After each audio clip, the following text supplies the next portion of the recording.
ભુજ શહેરમાં આવેલ મહારાવ વિજયરાજજી સાર્વજનિક પુસ્તકાલય ખાતે સર્જક સાથે સંગીત કાર્યક્રમનું આયોજન કરવામાં આવ્યું હતું, જેમાં ભુજના ખ્યાતનામ હાર્મોનિયમ વાદક નરેન્દ્ર ભટ્ટ દ્વારા જૂના સદાબહાર ગીતો રજૂ કરવામાં આવ્યા હતા. નરેન્દ્ર ભટ્ટ 80મા વર્ષમાં પ્રવેશ કરતા તેમના જન્મદિન નિમિત્તે નવતર કાર્યક્રમ યોજાયો હતો.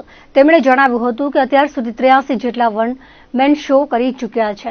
ભુજ ખાતે યોજાયેલા કાર્યક્રમમાં શુભેચ્છકો દ્વારા સાથ સહકાર પ્રાપ્ત થયો હતો.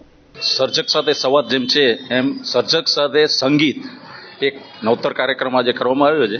ભુજના ખ્યાતનામ હાર્મોનિયમ વાદક શ્રી નરેન્દ્રભાઈ ભટ્ટ જ્યારે 8 દાયકા એટલે કે 80મા વર્ષમાં પ્રવેશ કરી રહ્યા છે, આજે એનો જન્મદિવસ નિમિત્તે આજનો એક કાર્યક્રમ કરવામાં આવ્યો છે. એના શુભેચ્છક મિત્રો બધા મારા સાથે જ છે.